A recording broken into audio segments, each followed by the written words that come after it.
Mudah-mudahan juga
kalau setelah Ramadan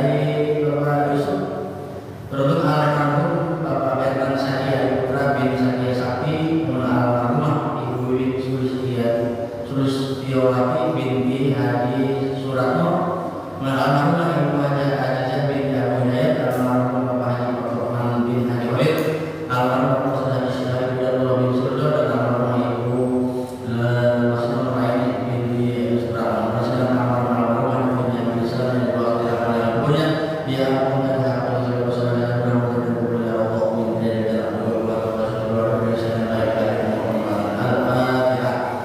A'udzu billahi minasyaitonir rajim. Bismillahirrahmanirrahim. Alhamdulillahirabbil alamin arrahmanir rahim maliki yaumiddin. Iyyaka na'budu wa iyyaka nasta'in ihdinas siratal mustaqim. Shiratal ladzina an'amta 'alaihim ghairil maghdubi 'alaihim waladdallin.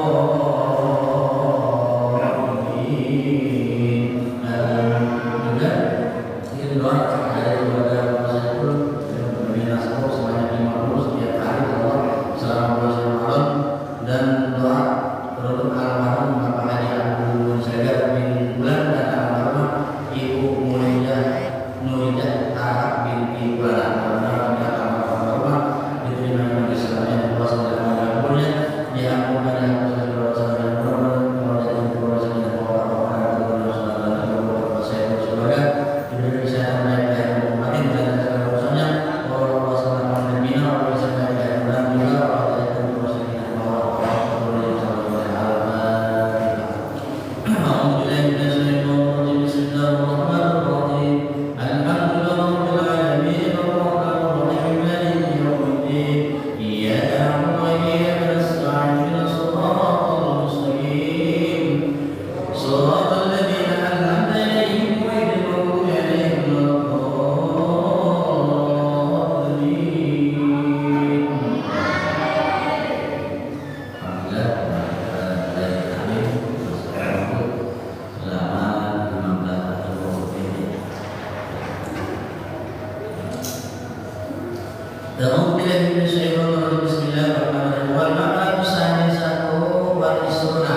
dan yang masalah yang ke-26 an Nabi sallallahu alaihi wasallam qala inna Allah ta'ala yahtaju yawmal qiyamati bi arba'ati anfusin.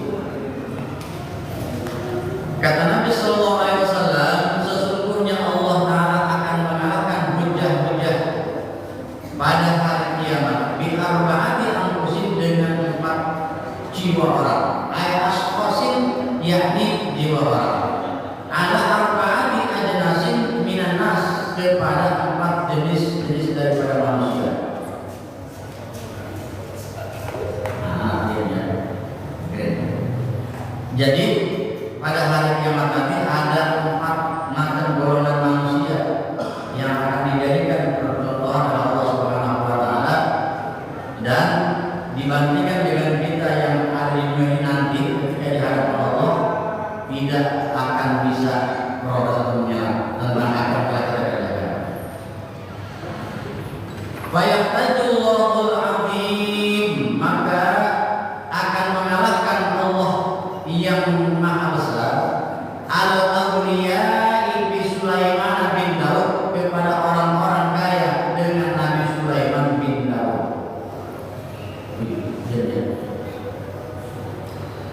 Alaihi salatu wassalam ka'ayyan kula lahum liman taraktul ibadah, seperti Allah akan berkata ayyan kula lahum liman taraktul ibadah, berkata kepada awliya atau kepada orang-orang kaya, mengapakah kamu meninggalkan beribadah?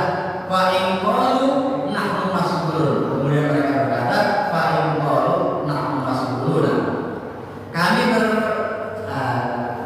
berkata para awliya, para orang kaya ini, nahnu mas'uluna, kami sekalipun ialah orang-orang yang sibuk bi amwali wa bil mamlakati, mengurus harta benda dan mengatur kerajaan-kerajaan kami. Jadi orang-orang dulu nanti kita akan ditanya oleh Allah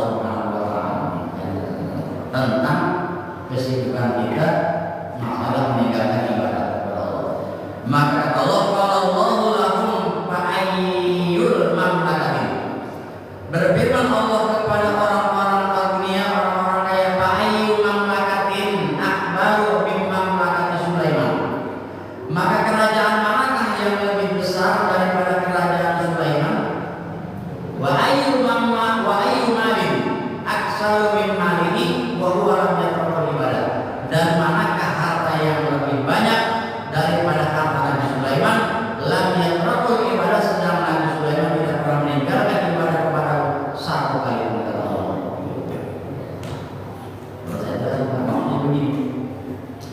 Kalau ada orang kaya, seorang raja, seorang presiden sibuk dengan urusan kerajaannya, sibuk dengan urusan perusahaannya, sibuk dengan harta bendanya, kemudian mereka meninggalkan ibadah, mintanya Allah Subhanahu wa taala agar nanti protes. Kami orang yang sibuk mengurusi kerajaan kami, mengurusi harta benda kami, tidak keburu untuk melaksanakan ibadah. Maka dibandingkan Allah Subhanahu wa taala contohkan bagaimana kerajaan Nabi Sulaiman, besar manakah kerajaan kalian dengan kerajaan Nabi Sulaiman? Banyak manakah hartamu dengan harta Nabi Sulaiman? Sedang Nabi Sulaiman tidak pernah meninggalkan ibadah kepada Allah satu kali pun. Jadi kalau kita sibuk dengan urusan kita, tidak akan diterima alasan itu, karena sudah dicontohkan oleh Nabi Sulaiman. Nabi Sulaiman itu seorang nabi kaya raya, bahkan istananya itu terbuat dari kaca lantainya, punya 2 pengawal atau disebut jin. Bahkan Nabi Sulaiman punya pengawal yang namanya Asif. Kalau Asif orang Sunda ya, Asif. Begitu datang seorang jin berfirman, "Wahai tuan raja, apabila kau mau, sebelum kau bangun dari dudukmu itu, kerajaan Bilqis sudah aku kembalikan, atau sehingga Bilqis sudah aku datangkan kembali," katanya. Asif itu berkata begini, "Wahai tuan raja, sebelum kau mengelipkan matamu, sehingga istana Ratu Bilqis sudah ada di hadapanmu." Dan sudah punya para pembantu yang luar biasa, dan seorang nabi bisa berbicara dengan berbagai macam. Lisannya siapa? Murung but, bisa disuruh kemana saja pergi. Maka yang memberitakan kata murung, ada salah satu kerajaan tapi mereka belum masuk Islam, namanya Ratu Bilqis. Jadi seorang raja yang kaya, banyak harta, tidak pernah meninggalkan ibadah. Kita raja bukan, kaya tidak, di dunia ini dan hidup pas-pasan, tidak mau ibadah, mau jadi apa? Udah ada contoh, makanya tidak diterima alasan kita. Karena udah ada contoh Nabi Sulaiman alaihissalam yang berperan kita mau melakukan ibadah. Apa saja yang kita lakukan? Contoh yang pertama. Kemudian yang kedua, wa yahtajullahu ta'ala, dan mengalahkan Allah Ta'ala kepada hujah-hujah ala abdi bi Yusuf, kepada hamba-hamba pelayan-pelayan dengan Nabi Yusuf alaihissalam. Kaya pula lahum lima taraktumul ibadah, bertanya Allah kepada orang-orang abid. Abid itu orang abid kalau dulu itu asisten, ya. Asisten. Kalau sekarang bahasanya, kalau di kantor sekretaris, ya. Sekretaris di kerajaan. Di sini seorang asisten di kerajaan Tibet di Mesir. Ya. Jadi 5 tahun yang mengapakah kamu meninggalkan ibadah? Baik kalau nahnu masduruna, maka jika mereka berkata, kami ini orang-orang yang sibuk bihidmati sadatina, dengan melayani majikan-majikan kami. Maka Allah Ta'ala, berfirman Allah Ta'ala, lahum abdi Yusuf, kepada mereka hamba Nabi Yusuf, tahta ajiji Misra, dia berbuat tangan seorang menteri negara Mesir, wa mar'atihi, dan istrinya, wa huwa lam yatrukul ibadah, sedang dia tidak pernah meninggalkan ibadah kepada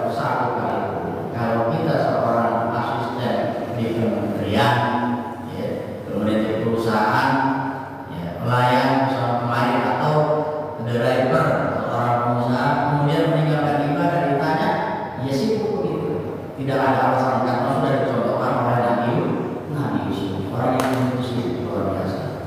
Nabi Yusuf apa? Dan sejarah orang yang paling ganteng, tapi tidak bisa mengalahkan kegantengannya Rasul Sallallahu Alaihi Wasallam. Nabi Yusuf alaihissalam sampai pembantunya Zulaikha tertarik terpikat, bahkan istri Malikah naksir Tuhan Yusuf. Dalam satu riwayat, ketika mereka sedang mengupas buah-buahan di taman, melihat Nabi Yusuf lewat, kemudian mereka mengiris buah yang mengiris tangannya tidak berasa sakit melihat kegantengannya Nabi Yusuf. Bahkan si Zulaikha langsung tertarik.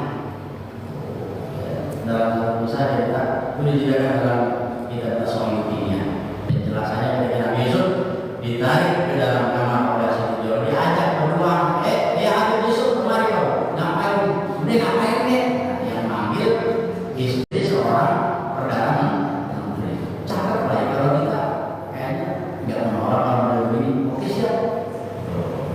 Ditarik ke kamar di tempat kerajaan, yang orangnya cantik luar biasa.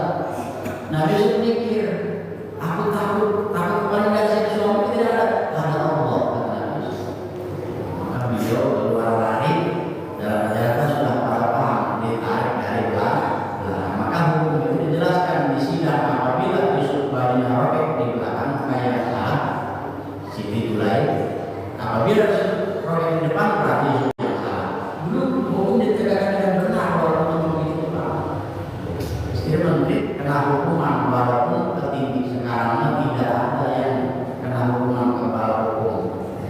Para pejabat kepala hukum bahasanya tajam ke bawah, tumpul ke atas. Kalau masyarakat kecil yang kena masalah cepat ditegakkan hukum. Tapi kalau masalah orang-orang pejabat yang kena masalah pura-pura tidak tahu.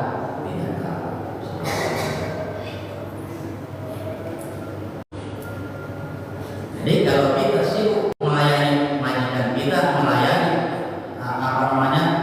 atasan kita, tidak sibuk, sudah dicontohkan oleh Nabi Yusuf alaihissalam.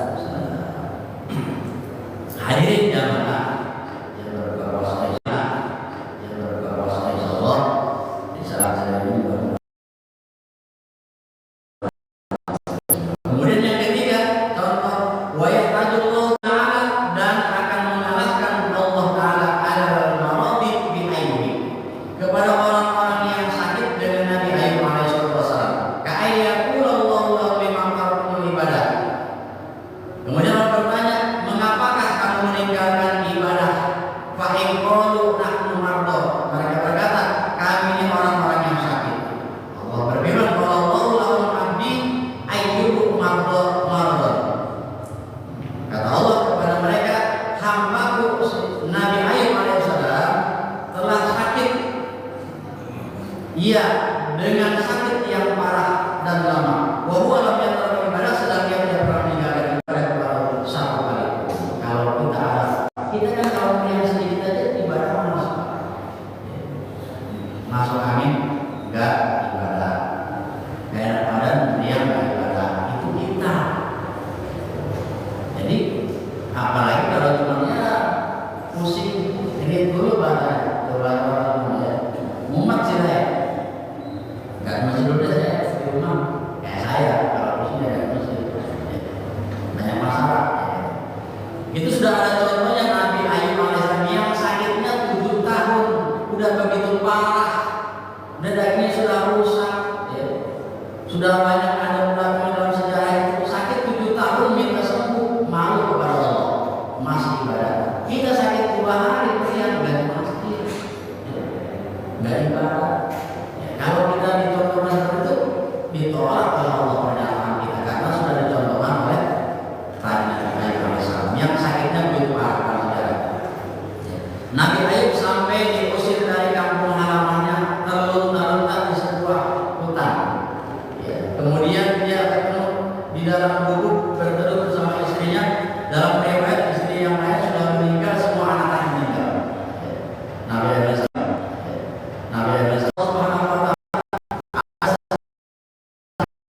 Allah apabila mampu berzikir kepada maka saat itu pula kata istrinya, wahai hamba membawa seorang nabi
tidak ibadah kepada Allah. Ini yang paling parah di ayat itu kalau sakit. Tidak bisa kita menolak atau membantah pernyataan dari Allah Subhanahu wa taala. Makanya walaupun sakit-sakit sedikit kita ibadah bersama. Kemudian yang keempat yang terakhir. Wa yaqulu ta'ala 'alal fuqara'i bi Isa. Kemudian mengalahkan hujah-hujah Allah Ta'ala kepada orang-orang fakir dengan Nabi Isa. Ka'ayyakul Allahu liman tarakumul ibadah, seperti berkata Allah Subhanahu wa taala liman tarakumul ibadah kepada orang-orang fakir miskin, mengapakah kamu meninggalkan ibadah? Mereka menjawab, fa iqalu nahnu mas'uluna. Jika mereka berkata kami ini orang-orang fakir, orang-orang miskin, bimas syaqatil fakri, menyandang payahnya kefakiran dan kemiskinan, maka kalau Nabi Isa, Allah berfirman kepada mereka, ya, hambaku Nabi Isa, ya orang yang mambil arti di muka bumi ini, wa huwa lam yamlik, sedangkan ia tidak mempunyai syai'an sedikit pun minat dunia daripada harta dunia. Faraisalahu, maka ia tidak punya baitu wala malun, rumah, wal malun, dan tidak mempunyai harta, wala zaujatun, dan tidak mempunyai istri, wa huwa lam yatruku ibadah, sedang tidak pernah meninggalkan ibadah kepada Allah satu kali. Contoh paling miskin manusia di dunia adalah Nabi Isa alaihissalam. Kalau kita semiskin-miskinnya ya punya sepeda, orang miskin punya motor BTX, itu orang yang kumisan. Nabi Isa tidak mempunyai harta, tidak mempunyai rumah, tidak mempunyai tempat tinggal, tidak mempunyai istri, kan paling miskin orang. Kita setidak-tidaknya masih mengontrak, masih punya tempat tinggal, masih makan, masih ngaku miskin, kemudian tidak ibadah. Malu, contohnya Nabi Isa adalah paling miskin, tempat tinggal terluka-luka, tempat tinggal terluka-luka, istri tapi tidak pernah meninggalkan Allah ibadah salat. Kalau tidak, kami orang yang miskinnya Allah susah untuk mencari makan. Kata Allah, dia tanpa bisa paling miskin daripada Allah. Maka pernyataan kita tidak akan diterima oleh Allah Subhanahu wa taala. Makanya pentingnya ini hujah-hujah ini contoh 4 orang tadi Nabi. Ya. Pertama adalah Nabi Sulaiman dengan gaya Nabi Yusuf alaihissalam dengan kesibukannya, Nabi Ayub dengan sakitnya, dan Nabi Isa dengan kemiskinannya. 4 orang itu contoh dari Allah Subhanahu wa taala. Maka kita patut mencontoh keempat orang tadi. Kalau yang sibuk aja masih beribadah, kita gak ngapa-ngapain. Kadang-kadang kita lebih takut kepada pimpinan kita ketimbang takut kepada Allah. Bapak kerja, saya kerja. Kalau waktu ibadah, waktu ngaji, datang ngaji, kita lagi bekerja, ada terus kita, kira-kira kita ini harus bekerja di ibadah. Ya saya rasa dibeli, saya kerja di perusahaan karena kan takut kepada pemimpin yang di dunia ketimbang pemimpin dunia ahli. Jadi lebih takut kepada manusia daripada takut kepada Allah. Padahal kita sudah dijamin kita. Jadi jangan khawatir Pak, kita di dunia ini tidak dijamin rezekinya oleh Allah. Karena Allah mempunyai 2 sifat, Rahman dan Rahim. Ada sifat Rahman. Rahman itu sifat yang hanya diberikan kepada orang Muslim. Kita adalah Muslim, beriman kepada Allah, mau melaksanakan itu sifat Rahman. Sifat Rahimnya, semua orang dikasih oleh Allah Subhanahu, seluruh makhluk ciptaan yang ada di muka bumi dikasih rezeki, jangan takut. Dikasih rezeki, jangan takut. Yang disebut al-qalbu al-hijri yang haram saja. Nah, ada. Pernah lihat gak ada babi khusus sekarang?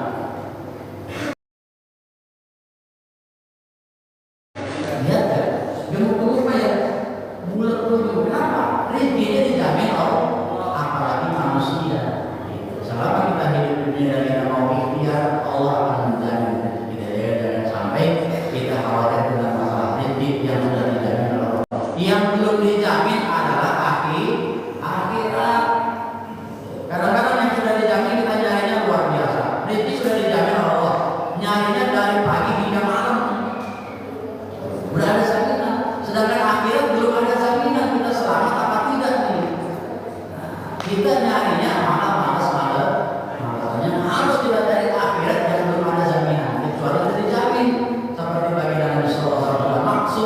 diampuni dosanya yang lalu, yang sekarang, yang akan datang. Kita belum tentu. Hadirin sekalian, makanya pentingnya kita adunya majratul akhir. Dunia ini tempat bercocok tanam untuk mencari amal di akhirat. Jadi rumah yang paling utama itu adalah kuburan. Makanya pentingnya sebelum kita masuk kubur, kita harus menggali kubur, membangun kubur, membangun amal dulu. Ya, kalau kita mau pulang kemana saja nanti hari raya, kalau tidak mempunyai bekal, kita akan sengsara. Ya, pulang kita ke Jawa Timur jalan kaki. Kalau dari Jawa capek, kemana saja ke Jawa Timur jalan kaki, tidak mempunyai bekal. Lebih-lebih ke akhirat